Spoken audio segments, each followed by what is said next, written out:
The warp is a strange and terrible place. You might as well throw a traveler into a sea of sharks and tell him to swim home as send him through the warp unprotected. Better it is not to let common man travel through the stars. Better still, let him not know such a thing is feasible.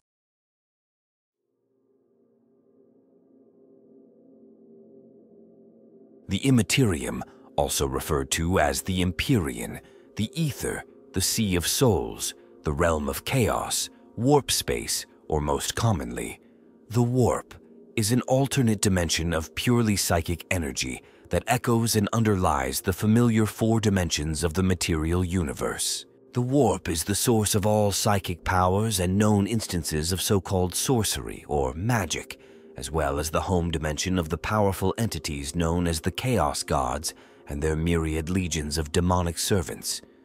In fact, the terms Chaos and the Warp are often used interchangeably by those aware of their existence within the Imperium of man. Superficially, the Immaterium is mankind's solution to the problem of faster-than-light travel. The Warp functions as the medium for FTL interstellar travel, with voidcraft entering it through the use of a warp drive.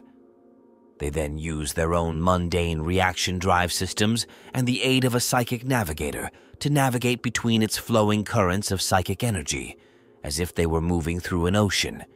The psychic energy that makes up the Immaterium is believed to be the direct result of the existence of sentience in the universe, in particular, the intelligent species of the Milky Way galaxy. Considered to be a dark reflection of the material universe, the Warp is an ocean of chaotic psychic energy, raw emotion given physical form. The Immaterium is also rumored by many cultures, human and Xenos alike, to be the final resting place of the souls of the dead, and therefore can be considered the underworld of the Warhammer 40,000 universe. The warp is our greatest gift, and also our greatest threat. It is curse and boon, hope and terror, a raging inferno through which we must plunge, or else be lost. A voidcraft enters the warp by activating its warp drive. As a starship leaves the material universe, it enters a corresponding point in warp space. The ship is then carried along by the tides and currents of the warp, like a pebble in a raging river.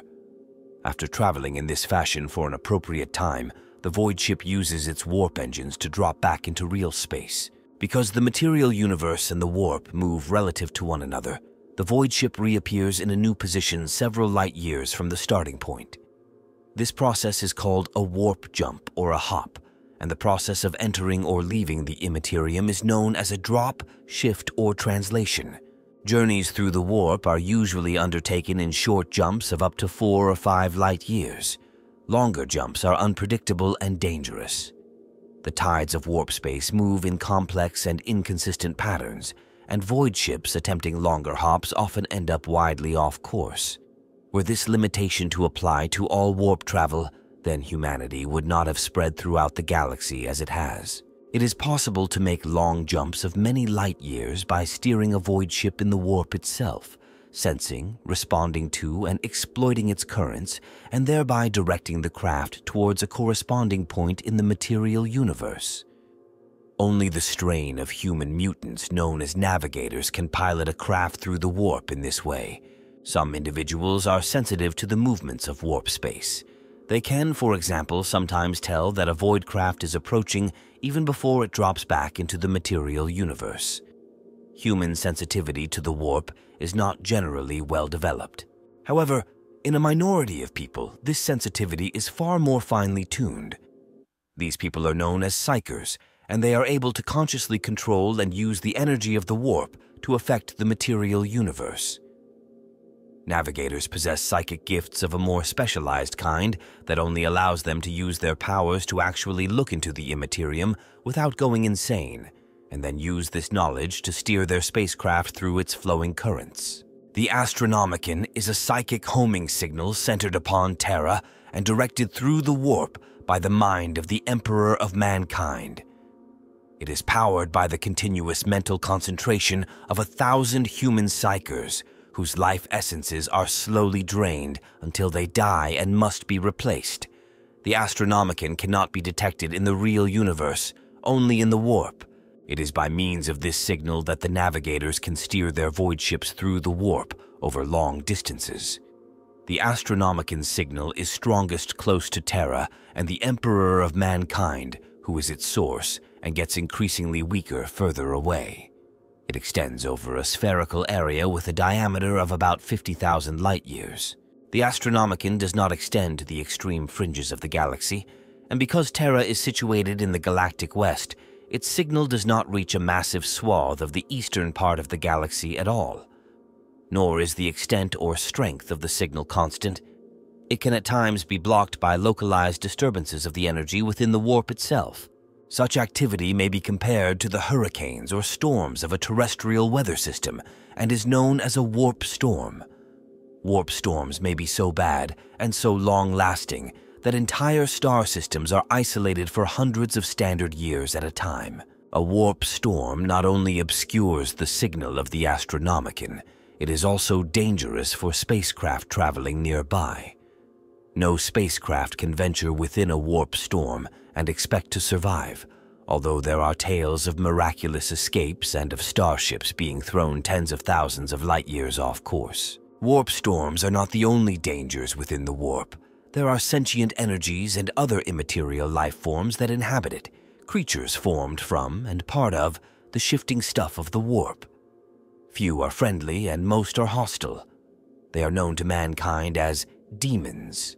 The time differences between Realspace and Warpspace are quite drastic. Not only does time pass at different rates in both kinds of space, but it also passes at very variable rates. Until a starship finishes its jump, it is impossible for a vessel's crew to know exactly how long their journey has taken in real space.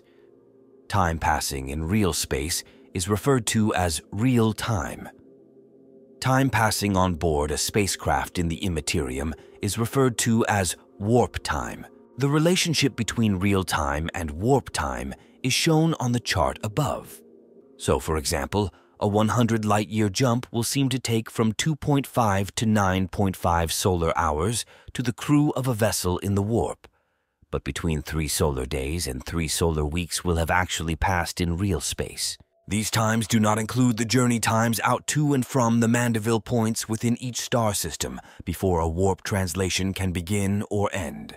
It can take solar days to weeks of travel at sublight speed to reach a Mandeville point, and a similar time to re-enter a new star system from the destination Mandeville point.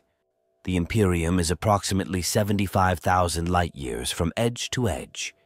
A journey of this length could take between 75 and 300 solar days in subjective warp time, and between 6 and 40 Terran years in real time. Before a starship can enter the warp, it must first travel at sublight speed to a star system's so-called Mandeville point. This is the closest distance that a void ship can safely enter or exit the Immaterium from its origin or destination system, respectively. Once a spacecraft activates its warp drive, it is plunged into a dimension very different from the material universe. It is convenient to imagine warp space as consisting of a relatively dense, almost liquid energy, devoid of stars, light, and life, as it is commonly known. Once within warp space, a void ship may move by means of its main Newtonian reaction drive, such as a standard Imperial plasma drive, following powerful eddies and currents in the warp, eventually reaching a point in the warp corresponding to a destination in real space. The most difficult aspect of warp travel is that it is impossible to detect the spatial movement of warp space once a void ship is in the warp. The ship can only blindly carry on, its crew trusting that it is going in the right direction. The longer a ship remains in the Immaterium, the greater the chances of encountering some unexpected current that can turn it unknowingly off course. Navigation of warp space can be achieved in 2 ways: the calculated jump and the piloted jump. All warp drives incorporate navigational mechanisms. When the void ship is in real space, these monitor the ever-shifting movements of that part of the warp corresponding to the void ship's current position. It is a window into warp space. By means of observing these movements in the warp, it is possible to calculate a course, corrective maneuvers, and approximate journey time to a proposed destination. Calculation relies on the assumption that the warp currents observed from Realspace do not change significantly during flight. This method is known as a calculated jump. It is not safe to make a calculated jump of more than 4 light-years at one go. The longer the jump, the greater the chances of a significant change in warp current movement. The second and more efficient form of warp navigation is the piloted jump. This method relies upon 2 factors: the navigators and the psychic beacon of the Astronomican. The Astronomican is centered on Terra and is not only controlled by, but is directed by, the psychic power of the Emperor. The Astronomican is a psychic beacon that penetrates into warp space. A navigator on board a void ship in the warp is able to pick up these signals and can steer a spacecraft through warp space, compensating for current changes as he does so. A piloted jump can cover a far longer distance than a calculated jump. Most piloted jumps are no more than 5,000 light-years at a time, but longer jumps have been made. A typical interstellar voyage might begin with a cargo ship lying in orbit around an imperial world. Tiny shuttlecraft busily transfer precious minerals, foodstuffs, crew, and manufactured items from the world below. The loading procedure may take solar days or weeks as the shuttles return time and time again to the huge void ship. Once loading is complete, the colossal spacecraft slowly accelerates out of orbit under the power of its main reaction drive. The void ship heads outwards towards the rim of the solar system, carefully increasing speed by tiny increments as it does so. Although the vessel's engines are capable of terrific acceleration, the risk of collision with interplanetary debris is high if the void ship accelerates too quickly or too much. As the sun shrinks in the ship's wake, the density of debris lessens and the ship's speed reaches approximately 1% of light speed in a vacuum. After several solar weeks of travel, the void ship arrives at its point of departure into the warp. This is the Mandeville jump point, lying around the star system like the circumference of a circle. This delineates the point at which interplanetary debris falls below maximum warp density and gravitic stresses cannot affect the transition from real space. Once this invisible line has been crossed, it is safe to activate the warp engines to enter or exit the Immaterium. A crew careless or foolhardy enough to prematurely activate warp drive would be lucky to find their ship hurled thousands of light-years off course. More likely, the void ship would be torn apart and destroyed, never to be heard of again. With the safe activation of its warp drive, the ship is plucked out of the real universe and enters the dimension of the Immaterium. Its true interstellar journey has begun. Ships traveling in the Immaterium with the aid of a navigator do so by means of jumps varying in length up to 5,000 light-years. Only a long journey would involve more than a single jump. Even so, almost 2 solar weeks may pass on board ship before the craft is ready to end its jump. Meanwhile, because of time shifts in the warp, it is possible that over a standard year has passed in the real universe. The ship re-enters Realspace just beyond the Mandeville point of its destination solar system. If it is lucky, the ship will come out close to the jump point. Otherwise, it may take many extra solar weeks to reach the inner planets. It is always wise to allow a safe margin when jumping towards a star. The results of re-entering space within the radius of the Mandeville point would be the same as prematurely activating the warp drive on the outward journey, and would almost certainly end in disaster. The ship is now ready for its final haul, beginning by broadcasting to its destination and establishing a new time coordinate. Time in warp space is so different from time in normal space that the crew has no idea whether their journey has taken a few solar months or standard years. Initially, the void ship travels at approximately 1% of light speed, decelerating gradually through the denser inner regions. Eventually, the ship reaches its destination, where swarms of tiny shuttles once more make themselves busy loading and unloading cargo and passengers in preparation for the void ship's next journey. In theory, it is possible to travel anywhere in the universe through the warp. However, the shifting tides of the warp make it easier to travel from some star systems to others, and short warp jumps are always more accurate than longer ones. This is particularly true when moving a large fleet, which may become spread out across several light years of space over an extended journey. Long-established and well-charted warp channels connect star systems and entire regions of the galaxy, providing relatively predictable conduits through which the majority of Imperial shipping passes. A warp gate is a point in Realspace which is linked to another point in Realspace by a tunnel through the warp. The tunnel somehow avoids the normal disturbances of the Immaterium, allowing a journey to be made within a fixed time and in perfect safety. The existence of warp gates represents something of a mystery, and much debate rages over whether they are natural or artificial. If artificial, then none can say who made them or for what purpose. Furthermore, some warp gates have been artificially enhanced, their entrances delineated by mechanical constructions whose exact function can only be guessed at. Other warp gates are mere black holes in space. Warp gates occur in the depths of space, at the boundaries of star systems, within star systems, and even on planets.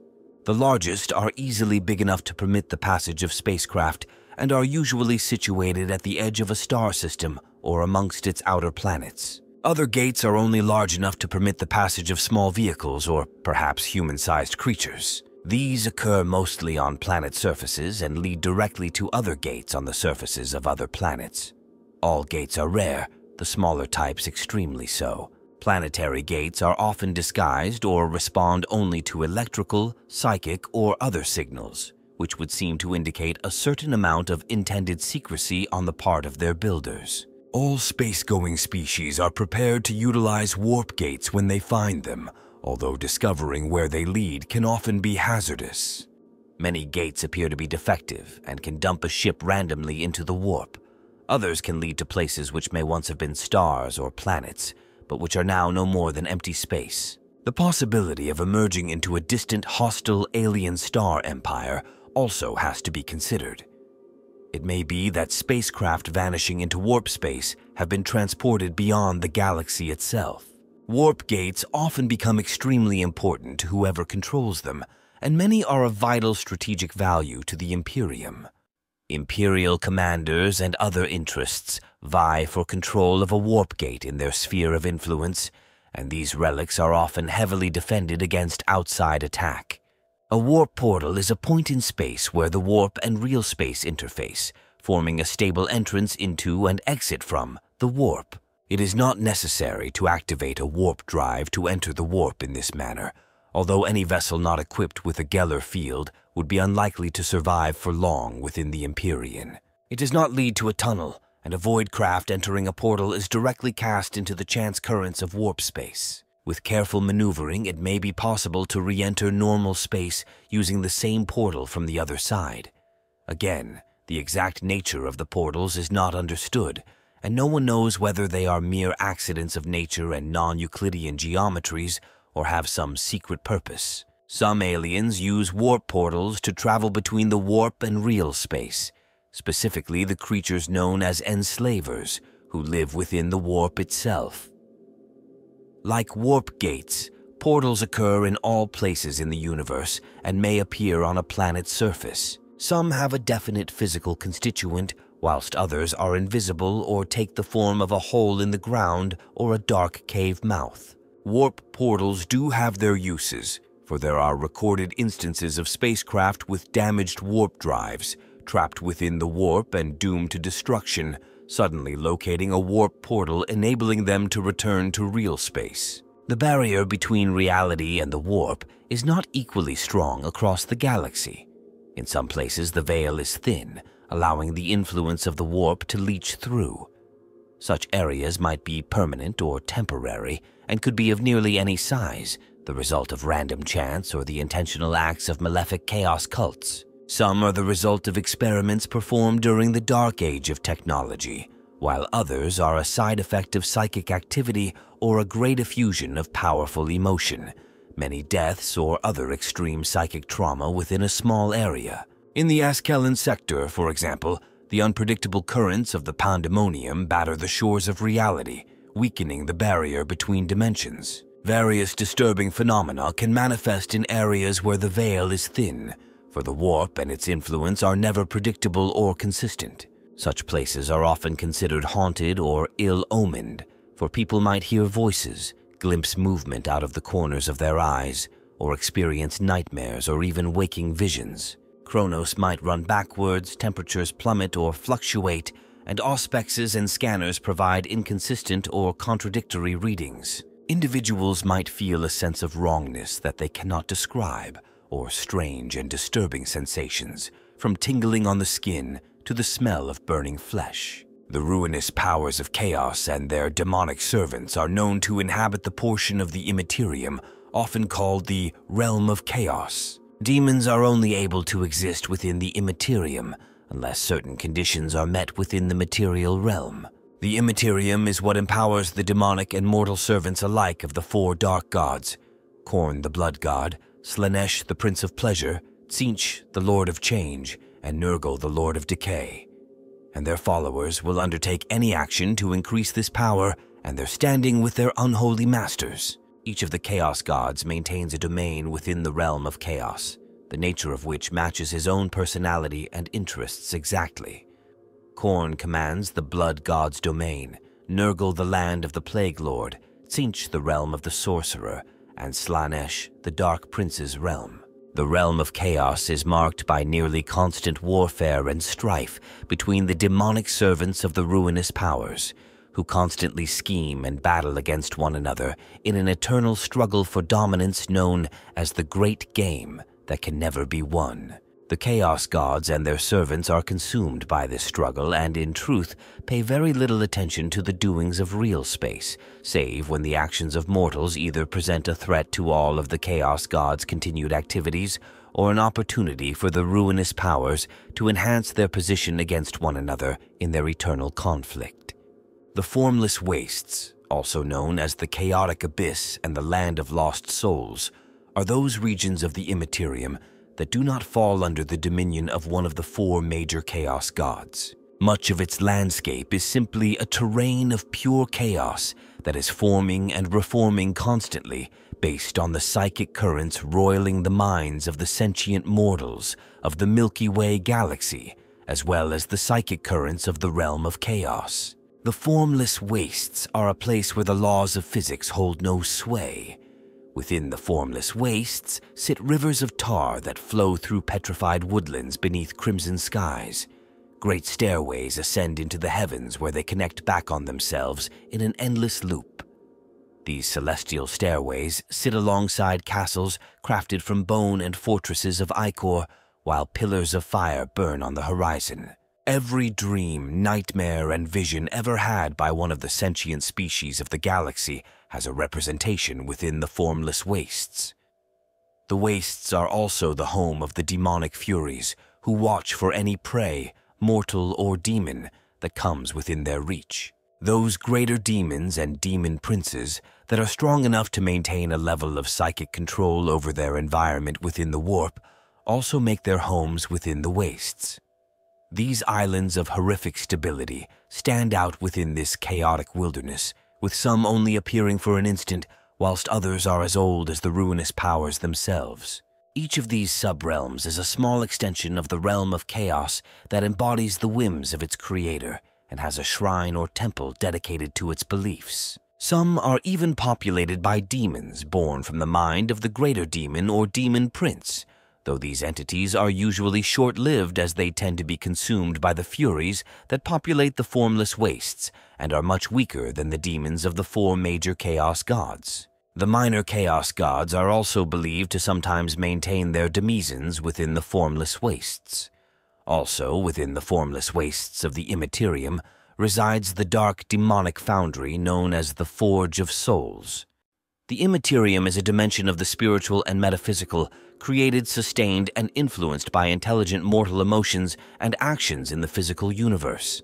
The mind of every sentient being in the material universe, save the Necrons and the Citan, leaves a psychic imprint within the Immaterium. Although the signature of one mind is almost insignificant in the energy or influence it generates, When the imprints of an entire intelligent species of billions upon billions of individuals are combined, they have a huge impact on the very nature and shape of the warp. This seems to imply that the Immaterium is not chaotic by nature, but has been made so by the conflict, misery, and war that defines so much of the material realm.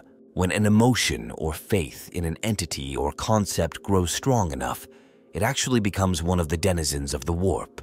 Many of these beings vanish when the emotion or beliefs that create them pass, but the strongest and most archetypal can become self-perpetuating, spreading the thoughts and events that grant them form and power, and even interacting with the material world in a way that further strengthens the beliefs and attitudes that give them existence. The strongest of these beings become the gods and demons associated with a specific group or culture, and almost every single intelligent species or force of will has its universal concepts or religious figures personified in some way by the warp, be they chaos, Aeldari, orc, or human. The extrasensory, seemingly magical abilities of the psychically gifted individuals known in the Imperium of Man as Psykers are powered by the energies of the warp, and when such power is used, the demons and other native creatures of the Immaterium are drawn to the Psyker's mind like moths to a blazing flame.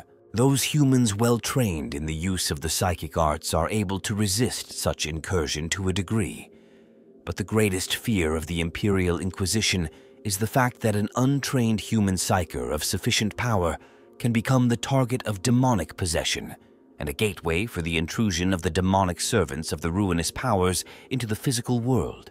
Many cultures of the Milky Way galaxy, both human and Xenos, believe that the Immaterium is the final resting place for the souls or spirits of the dead. Certainly, there is some truth to this notion. The Aeldari believe that upon their deaths, their souls travel into the warp, where they are immediately devoured by their species' ancient enemy, the chaos god Slaanesh. Because the Aeldari's hedonistic and intensely psychic nature was responsible for bringing Slaanesh into existence within the Empyrean following the fall of the Aeldari sometime between the 29th and 30th millennia, it can be said that Aeldari souls have a form of psychic gradient in which they are immediately consumed by the hunger of Slaanesh upon the death of their physical bodies if protective measures are not taken. For the Aeldari of the Asuryani craft worlds, this protection takes the form of the Spirit Stone worn by everyone of their number, which immediately absorbs their soul's psychic energy upon death, so that it can later be deposited for safekeeping within their craft world's infinity circuit. There it will exist for all eternity as part of a Gestalt collective mind of the dead. The Drukhari take a predictably more savage course. They are partially protected by their existence within the labyrinthine dimension of the webway from consumption by Slaanesh. But she who thirsts will eventually consume even a Drukhari soul unless he draws psychic energy to protect himself from the psychic agony of others. It is for this reason that the Drukhari are such malevolent creatures, seeking out an endless supply of slaves whose torture they not only enjoy, but which actually keeps their twisted souls intact. Amongst the mortal servants of the Chaos Gods, there is no doubt, when a mortal dies in Realspace, their soul is immediately swept into the warp at the moment their physical body dies, where it will be devoured by the demons and other warp entities or made into their pitiable plaything for all eternity. The only salvation from this grim fate is to give oneself over body and soul to the worship and service of the ruinous powers, either collectively as chaos undivided or individually as the dark gods may grant their more successful and powerful followers a favored place within the realm of chaos upon their deaths. The most successful devotees of chaos can even look forward to an existence as a demon prince, a position of guaranteed immortality and control over one's own small demezon or demon world within the realm of chaos, or a warp rift like the Eye of Terror. The devotees of many variants of the Imperium of Man's imperial cult also believe that when a person dies, their soul is transported to the warp. But a devout worshipper of the God Emperor of mankind holds that the Emperor protects his faithful within the warp from all entities that might seek to harm them, and gathers the souls of the faithful to himself. Only someone who has not been faithful to the Emperor and carried out his will or obeyed his commandments is at risk of being devoured by demons of the warp or otherwise punished for all eternity within the Empyrean. In this way, the devotees of the imperial cult see the warp as an analog of the old Judeo-Christian concept of heaven and hell. The warp is hell for those who have been unfaithful to the God Emperor, but can become a form of heaven for those who have been true to his will. Whether there is any truth to this belief is unknown, but the psychic nature of the Empyrean means that the collective and strongly held beliefs of mortals in real space tend to take on a reality of their own within the warp. And there are a great many human beings in the galaxy, and a great many of them are fervent, even fanatical believers in the Imperial Creed. What is known with certainty is that those men and women of the Imperium who have displayed unshakable faith in their concept of the God Emperor, like Euphrates Keeler and various other living saints, have sometimes been able to enact feats that can only be considered miraculous by any fair use of the term. These feats have been particularly potent when deployed as weapons against the servants of chaos, demonic and mortal alike. It may be possible that, as the ancient credo tells us, the Emperor protects the warp through a realm of pure psychic energy that is inimically hostile to all forms of organic life from real space, is home to its own forms of alien life, sentient and otherwise. Many of these creatures are not sentient, but depend upon the absorption of psychic energies to survive, and are thus naturally drawn to the psychic emanations of mortals in real space, whose psyches are the very wellspring of the Empyrean. Such creatures include the vampire Psychnoin, Astral Spectre, Astral Hound, and the hideous Enslavers. Enslavers are spontaneously created by the shifting energies of the warp from the nightmares of sentient species and prowl the Immaterium like sharks. The Enslavers are able to psychically control other species, forcing them to their will, hence their name. Enslavers are able to control almost any species, even creatures such as tyrannids and demons. It is thought that the only species immune to the Enslavers are the Necrons, who have no souls nor psychic presence in the warp. Enslavers exist primarily in the warp, but can enter the physical universe like a demon through the unprotected mind of a human Psyker. They are able to do this when 3 Enslavers band together to form a trinity, whereupon they form a psychic bond with their Psyker victim. Over the course of the next 2-3 solar days after contact is made, the Psyker's organic chemistry changes significantly, the end result being a living, pulsing warp gate through which the Enslavers travel into the material universe. Enslavers are rather like an octopus in shape, their main body being made up of 2 roughly circular parts, one on top of the other. They have 12 small tentacles protruding from their bottom half and 2 larger tentacles ending in suckers. On the smaller upper half of their body, they have a sensory organ sometimes referred to as an eye. This circular organ is normally reddish in color. Their leathery skin is able to change color, but is normally a light brown with pale tentacles. But far worse than these creatures are the truly intelligent denizens of the warp, the demons of chaos. Starships that travel through the Immaterium by use of a warp drive are shielded from attacks by these creatures by their generation of a Geller field.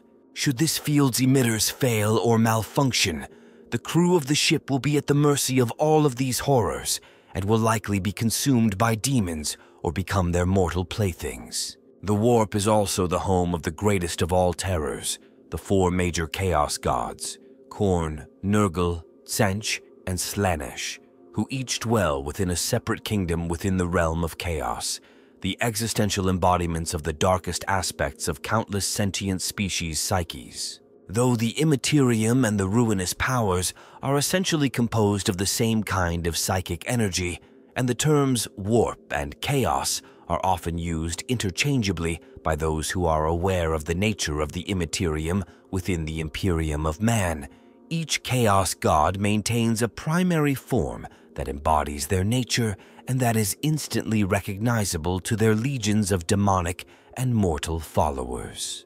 The Chaos Gods are not alone in Warpspace. They have created servants from their own essences, the creatures that mortals have named demons based on their ancient legends and religious mythologies, who are not so closely bound to the warp.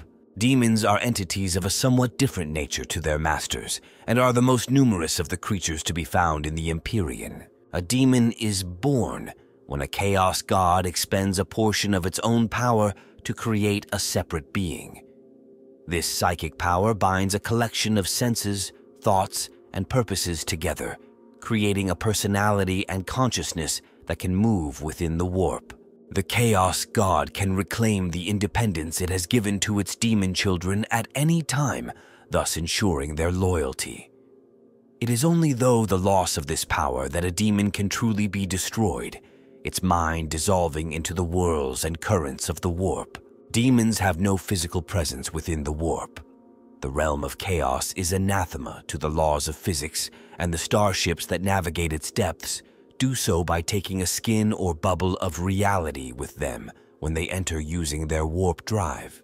Instead of possessing a true physical form, demons project a form conjured from raw psychic energy that is essentially a lesser interpretation of their divine master's fundamental nature. Hence, the bizarre and inhuman appearances projected by demons indicate their presence, status, and allegiance to a chaos god. Though it may appear to be made of normal matter when it materializes in real space, a demon's form is no more physical than it is in the realm of chaos. In fact, they are beings of pure warp energy given shape and depth. When manifested in the material universe, demons have particular invulnerabilities and weaknesses, as well as many strange powers derived from their warp-born nature as psychic beings. Slaying a demon's physical projection does not kill it, but only severs its presence to reality. Its true essence in the warp remains unharmed. When a demon is killed in the material universe, it is banished back to the warp. If not simply reabsorbed by its creator, it must remain there to regain its strength that it eventually might manifest itself again. Legend has it that a demon banished in this way cannot return for 1,000 Terran years and a day, though it is of course impossible to prove such a belief through study, and the concept of time itself is meaningless within the warp. The slight to a slain demon's pride is considerable, however, and the demon is forced to endure the mockery of its fellows until it can return to corporeal form and avenge itself. The most powerful demons will call upon any servants and tributary lesser demons to help them achieve their revenge. If it has many allies, it may also request their aid, though all demons are cautious in doing so. Such favors must inevitably be returned, and no demon welcomes the dominion of another creature, be it mortal or demonic. In order for a demon to break through into the mortal universe, there must be a breach of the barriers between the warp and the material realm, a so-called warp rift. These are breaches in the fabric of reality that can vary in nature and size, such as the massive Eye of Terror or the Maelstrom. Sometimes these occur randomly. At other times, either mortals or the chaos gods themselves bring about their creation by some supernatural act. The size of the breach can vary tremendously, from a slight thinning of the dimensional walls to immense wounds in reality that allow the demonic legions to invade en masse. At times when certain conditions, like the appearance of a warp storm or a sorcerous ritual, have weakened the barrier between the warp and real space, a demon can possess a mortal and turn him or her into a living portal through which whole demonic hosts can pass for a time into the material universe. These demonic incursions can taint real space severely, often twisting and reshaping whole planets until they are lost to the warp, becoming a part of the Immaterium and thus transformed into demon worlds. It is not surprising that the Inquisition's demon hunters, the Ordo Malleus, are granted unlimited resources and political power by the High Lords of Terra to deal with such terrible threats to the continued existence of mankind. Often it is the tumultuous movements of the warp itself that create a break into the material realm, allowing demons to spill through the resulting breach. This might happen by chance. Events such as the onset of warp storms, Warp drive implosions or a rogue Psyker's mind suddenly exploding with raw power can cause a rift to appear into the Immaterium. At other times, the deliberate rituals and blood sacrifices of chaos-worshipping mortals can allow the teeming hordes of the Chaos Gods to smash through into the material realm. Sometimes, simple mortal suffering, death, and misery on a massive enough scale can form a warp rift that a demonic legion might use as a portal. Some warp rifts last mere solar hours or even moments, for the nature of chaos is ever impermanent. A demonic army that has passed through such a rift can become trapped in Realspace and will swiftly succumb to the constant leeching of the chaos energy required to maintain its presence. Of these, the greatest and most dangerous warp rift is the Eye of Terror, which has lasted for more than 10,000 standard years. The eye can be seen as a purple-red bruise upon the firmament from fully half the worlds claimed by the Imperium. It was created by the birth of the chaos god Slanesh in the early 30th millennium and is home to unnumbered demon worlds fought over by demons and mortals alike, the infamous traitor legions of the Chaos Space Marines amongst them. Another warp rift of excessive magnitude is the Maelstrom, found near the Galactic core and a haven for thousands of pirates and renegade Space Marine chapters. Other, less widely known warp rifts exist, such as the Heart of Darkness near to the world of Attila, the Storm of Judgment that engulfs almost all of the Caradryad sector, Hell's Gullet, which threatens to swallow the Beryllian system whole, and the infamous Screaming Vortex that marks the border between the Calixis sector and the frontier of the Coronis expanse in the Halo stars. Of course, the greatest warp rift in existence is now the Cicatrix Maledictum, the great rift born through unknown means in the wake of the 13th Black Crusade and the destruction of the fortress world of Cadia. Created when the waxing power of the Chaos Gods finally stressed the fabric of Realspace to the point that it essentially tore open, the great rift has cut the galaxy in half. Visible on thousands of worlds, it has allowed warp incursions on a scale never before encountered by humanity or the other intelligent species of the galaxy. It has cut off half of the Imperium Nihilus, from the light of the Astronomican on Terra and made interstellar travel and communication in this so-called Dark Imperium increasingly difficult. The existence of the Great Rift, stretching from the Eye of Terror in the galactic west to the Hadex anomaly in the east, now represents the greatest threat to the continued survival of humanity. Random warp rifts are often caused by warp storms, roiling expanses of turbulence within the realm of chaos that are echoed in real space, restricting warp-dependent travel and communication. If they become focused or powerful enough, they can pull the fabric of reality taut or even tear it open. Completely unpredictable, warp storms can be isolated to single planets or expand to encompass whole imperial sectors. One of the worst warp storms ever recorded in human history cut Terra itself off from the rest of the galaxy for the entire 5000 standard year-long epoch known as the Age of Strife. The unfortunate worlds in the vicinity of such a cataclysmic event can become the playgrounds of demons until the storm finally expends itself.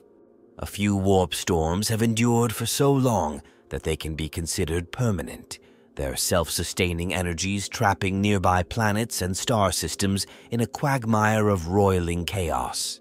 Without the warp, there would be no Psykers, no interstellar travel, and no interplanetary communication. In fact, despite all the dangers associated with it, the warp is essential to the survival of humanity. Voidcraft travel through its shifting tides, capable of transiting thousands of light years in a fraction of the time a journey using conventional reaction drives at sublight speeds would take. By such means, humanity is bound in a single interstellar imperium led by the divine emperor of mankind. Through astro-telepathy and the guidance of the psychic mutants known as navigators, the worlds of the Imperium are able to maintain their fragile bonds. The Emperor's will may be mighty, but his reach is long only because his fleets can travel through the warp, the fragile bubbles of reality that protect each warship held up by complex Geller fields and raw faith. While mankind would have a fraction of its current numbers and strength without the warp, chaos in its turn would be much diminished without the presence of humanity in the galaxy. The Chaos Gods drink emotions and thoughts, growing bloated with psychic power in the process. Over the millennia, each has fed on an aspect of human nature: rage, desire, fear of death, and the need for change. Strengthened and molded by the collective thoughts and emotions of the inhabitants of reality, the Dark Gods nurture in mankind those same passions that sustain their very existence. As humanity has spread across the stars, its numbers have grown immeasurably, fueling the Chaos Gods.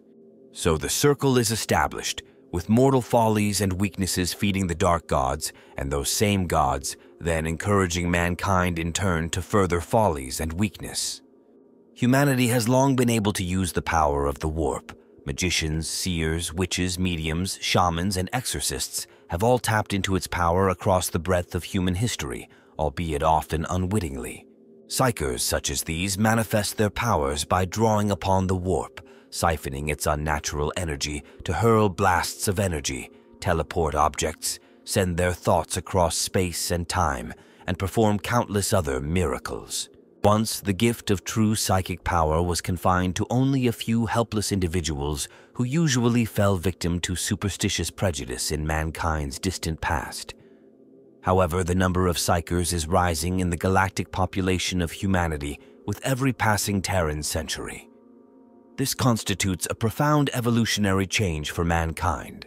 Every time a Psyker draws upon the power of the warp, they disturb its natural flow, creating an eddy that may simply die away or be fed by other movements until it becomes a raging tempest that feeds a Chaos God. Each Psyker causes a pinprick of disturbance within the warp. Each can be the seed of a warp storm. Each can rouse a chaos power to unthinkable conquest. The invasion of a demonic army is analogous to hell being unleashed upon reality. Free from the physical limitations of a mortal force, a demonic legion can appear and disappear at will. On occasion, it will mass for a great attack. At other times, individual packs of demons will hunt across the affected globe, terrorizing the populace, randomly enslaving and killing. Those mortals with even the least psychic potential suffer first as the influx of warp energy releases the latent power of their mind, immolating them with magical fire, turning them into rocky statues, or causing their brains to simply explode. Poltergeist activity and random bursts of pyrokinesis can ruin buildings in an instant. People hear deranged screams and lurid whispering, whilst unnatural stenches taint the air. A demonic invasion is all but impossible to stop by conventional means, for the very act of warring against demons feeds the psychic power, keeping them in Realspace with fear and hatred. Only the closing of the warp rift can deprive the demons of their power. Often there is nothing that can be done but battle against the incursion until the warp rift runs its course. Battles fought against a demonic incursion are utterly different than those against mortal foes, for defensive structures and garrisons have little to no effect. To wage war against invading demonic hosts, an army must be ready to respond to the most sudden appearances of its adversaries. To compound matters, the motivations behind demonic incursions are unfathomable. Even the Tyranids, who are so alien as to be beyond the ken of humanity, war for sustenance and survival.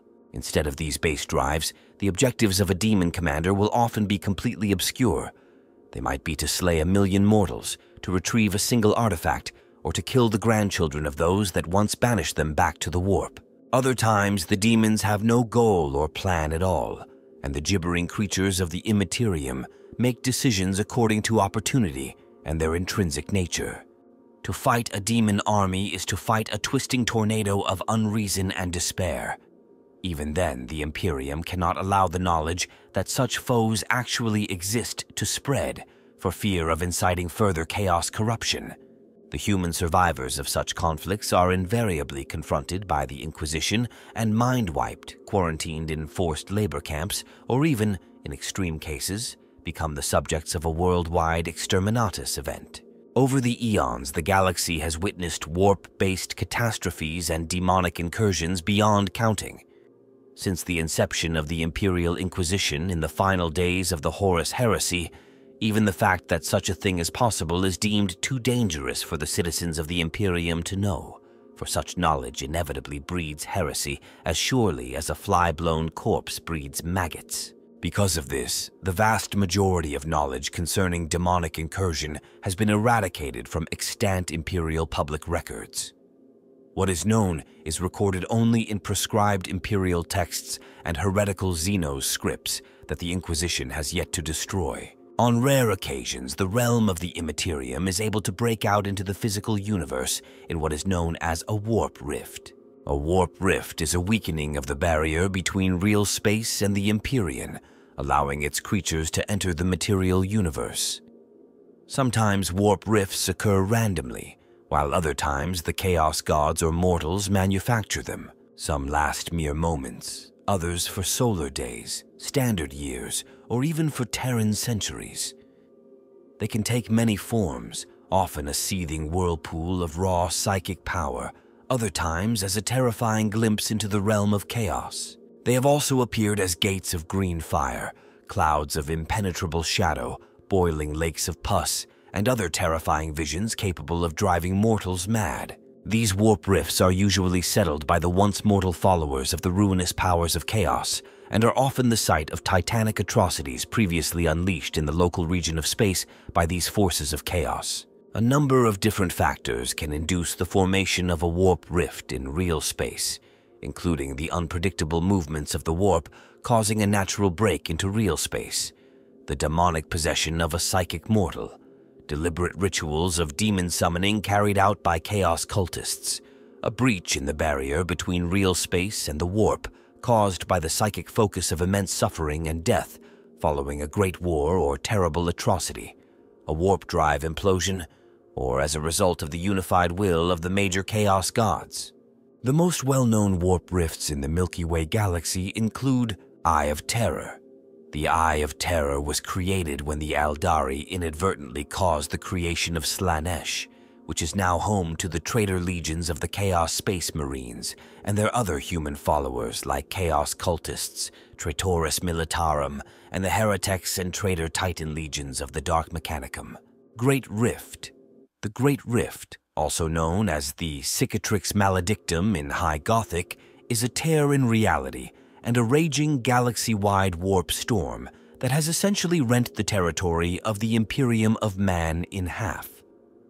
The rift is known by the other sentient cultures of the galaxy by various names, including the Crimson Path, the Mouth of Ruin, the Warp Scar, the Dathedian, Gork's Grin, and 1,000 other names besides. Even before the fall of Cadia, the Immaterium had been growing ever more turbulent.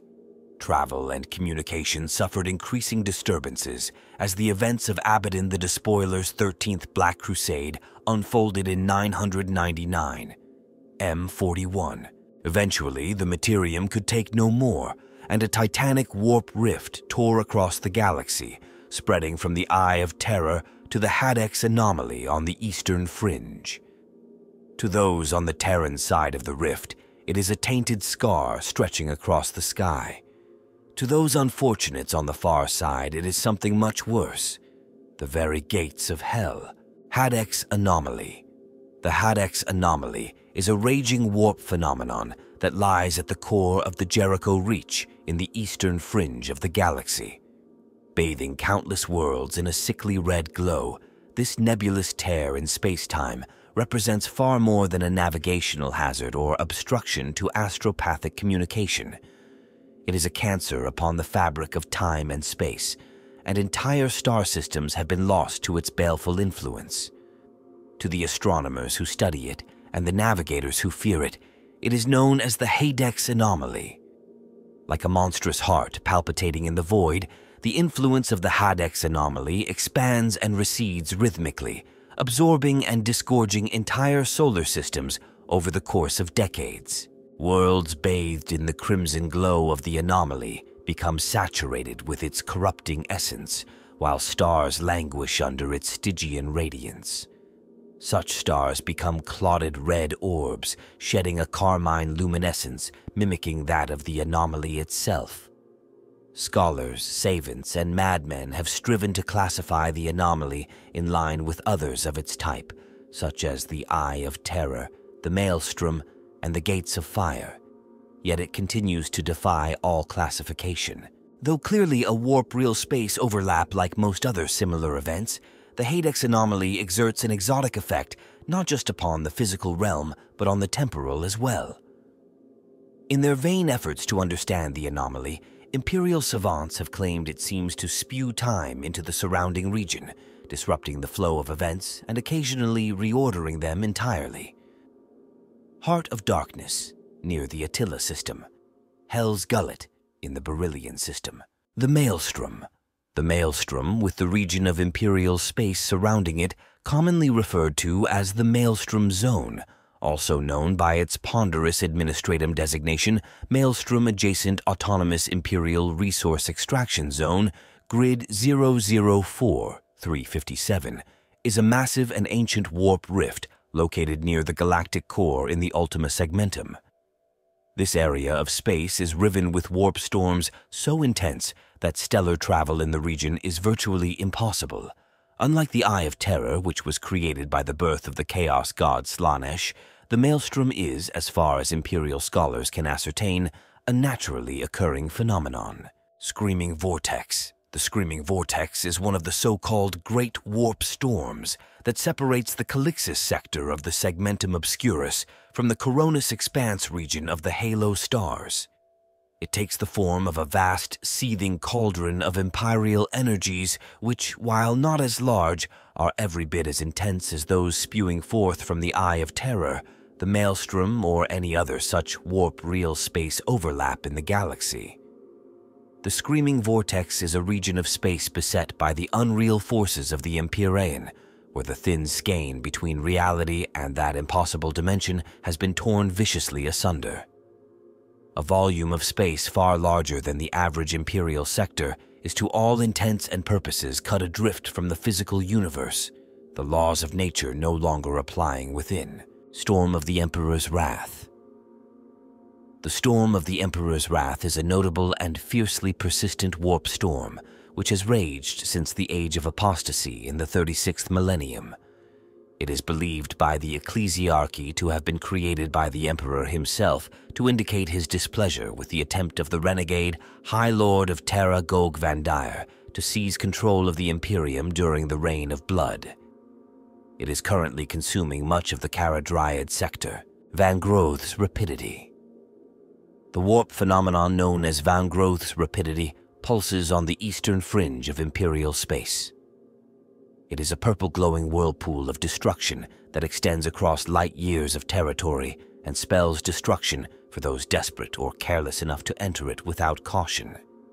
However, the rapidity is not without its uses, for though dangerous, it is also considered relatively stable by Adeptus Mechanicus observators. It is of incalculable value to the Mechanicus explorator fleets and rogue traders who regularly pass through this region. When traversed correctly, it can hurl a warp-borne spacecraft through the eddies and tides of the Empyrean with such speed that an interstellar journey through warp space can be shortened by solar months, if not standard years. As a result of this effect, despite its hazardous nature, the Rapidity has earned itself the moniker of Hell's Slingshot. The world of Medusa Five was settled in the 37th millennium by the Imperium to act as a way station for vessels seeking to make use of Hell's Slingshot, but was scoured clean of life in the 41st millennium following the events known as the Fall of Medusa Fifth by a warp storm spawned by the Rapidity itself. The warp is an extremely volatile medium. At times, disturbances can turn areas of the warp into raging storms of incomprehensibly destructive fury that can breach the dimensional barrier into real space. These storms can last for solar days, months, or even standard centuries. These warp storms can isolate star systems and entire sectors from each other, by making the Imperium's normal methods of interstellar travel and communication impossible as the warp surrounding those regions becomes too chaotic for a starship to safely travel through or for an astropath to send or receive a telepathic message through the psychic interference. These storms can last for any amount of time, ranging from solar weeks to Terran centuries, and can occasionally break out into the material universe, creating a temporary warp rift that can result in an incursion by the forces of chaos into Imperial space. Starships caught in these storms are likely at best to be driven far off course and emerge back into real space thousands of light years from their intended destination in uncharted areas of the galaxy. More often, such vessels find themselves trapped within the warp, a terrible fate for its passengers as they become playthings for the dark creatures that inhabit that malign realm when their protective Geller field finally fails. While uncommon, some starships, after making their way through the Empyrean for only a short time, will emerge from the warp only to find that entire Terran centuries have passed in real space. Such an occurrence is more likely to happen when a vessel is traveling through a region of the warp affected by a warp storm or unusual psychic turbulence. However, the warp is a dangerous and chaotic place at the best of times. Every use of a warp drive is perilous, no matter how routine. The Great Rift, or Cicatrix Maledictum in High Gothic, has recently split reality asunder in the wake of Abaddon the Despoiler's 13th Black Crusade in 999. MM41, gouging a scar across the galactic north. The light of the Astronomican can no longer reach through this fissure, and from the dreadful gouge, the energies of the warp pour unimpeded into real space. Many of those planets in the vicinity of the Great Rift have disappeared entirely, or been so corrupted that they are now labeled as demon worlds. No one fully understands the origins of the Great Rift, though there are many theories. The breach of the Cadian Gate during the Despoiler's recent 13th Black Crusade, the sorcery of the demon Primarch Magnus the Red during the Thousand Suns invasion of the Fenris system, catastrophe in the Webway, mass bloodshed and fire in the Damocles Gulf. All may have caused or contributed to it.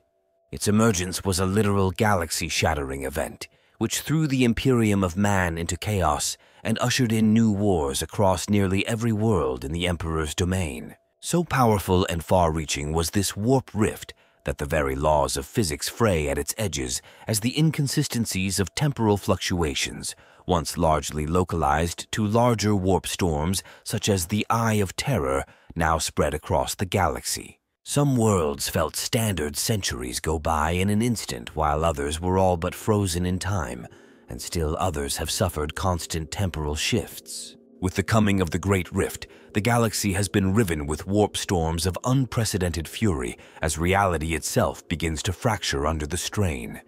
Some permanently circle the Great Rift, while others travel in an almost sentient fashion all over the galaxy, obeying no known rules of solar current or winds. Such storms cut worlds off from the light of the Emperor, and countless civilizations caught in their shadow have been terrorized, enslaved, or altogether destroyed by the demon legions, or otherwise suffer from mutation and corruption. There can be no doubt that a dark new era, the Age of the Dark Imperium, has dawned. There are conflicting accounts as to whether it is Tzeentch, the Emperor of Mankind, or a creature known as the Numen from the Inquisition War trilogy, that prevents the Immaterium from spilling out and completely engulfing the material universe. However, recent Warhammer 40,000 inches canon seems to imply that the anti-psychic Blackstone-based technology of the Necrons contributes too. It is also possible that the simple physical laws of real space itself act as a barrier. It should also be noted that the Immaterium seems to only be relevant to the Milky Way galaxy, although the Tyranids case poses a question, implying that it is either a unique occurrence, that there may be other warp shadows in other galaxies where sentient life exists, or that the warp continues in other areas, but uninhabited by demons due to the lack of sentience in the local region of space-time. A paradox of thought is apparent. The extra-dimensional entities of the warp are sustained by the minds and souls of living creatures within the physical universe. So what would happen to the warp if all intelligent life was obliterated through the fall of physical reality to chaos, as the chaos gods and their mortal servants seek? It very well might cease to exist as creation itself becomes unmade.